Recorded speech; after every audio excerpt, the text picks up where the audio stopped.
প্রিয় শিক্ষার্থী বন্ধুরা, আমরা আজকে শিখব নবম দশম শ্রেণীর হিসাব বিজ্ঞান, অর্থাৎ নবম দশম শ্রেণীর যে বাধ্যতামূলক অধ্যায়, সেই অধ্যায় থেকে আমরা আংশিক কিছু শিখব। অর্থাৎ প্রত্যক্ষ পরিচালন আয় শিখব।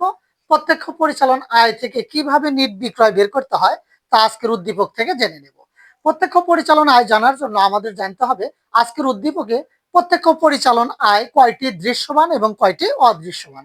আমরা দেখতে পাচ্ছি বিক্রয় 2 লক্ষ টাকা এবং শুধু ফেরত ডেবিটে থাকলে এই 10,000 টাকাকে আমরা ধরে নেব যে বিক্রয় ফেরত, এবং কারবারি বার্তা ডেবিটের 5,000 টাকাকে ধরে নেব যে এটি বিক্রয় বার্তা।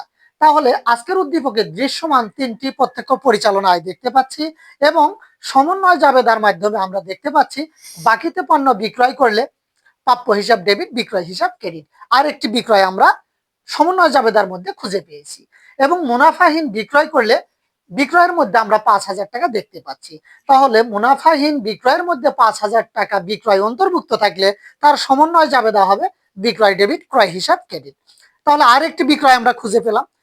দৃশ্যমান 3টি প্রত্যক্ষ পরিচালনায় পেয়েছি, অদৃশ্য ছিল কিন্তু আমরা সমন্বয় জাবেদার মাধ্যমে এখন 2টি বিক্রয় দৃশ্যমান করেছি। অর্থাৎ মোট 5টি প্রত্যক্ষ পরিচালনায় আজকের উদ্দীপকে রয়েছে।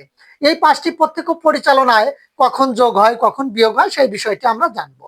আমরা দেখতে পাচ্ছি প্রত্যক্ষ পরিচালনায়ের মধ্যে বিক্রয় 2 লক্ষ টাকা এবং ফেরত যেহেতু বিক্রয় ফেরত ডেবিটে রয়েছে তাই বিয়োগ হয়, এই কারণে আমরা বিয়োগ করেছি।